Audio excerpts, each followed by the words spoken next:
Good evening. Reggae Boys' senior team manager Roy Simpson says a strategic method has been employed in carrying out their rebuilding process ahead of the 2022 FIFA World Cup qualifying campaign.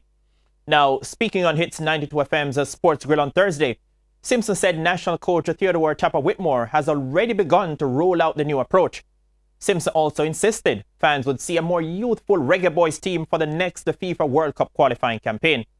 The senior Reggae Boys team manager pointed out that while change is necessary, they would not just get rid of all the experience in the squad at the moment, but would look to forge a better combination of youth and experience going forward.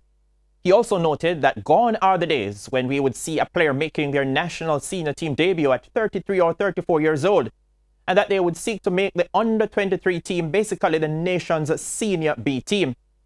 All this sounds good, but it will have to be done in a meticulous and calculated manner.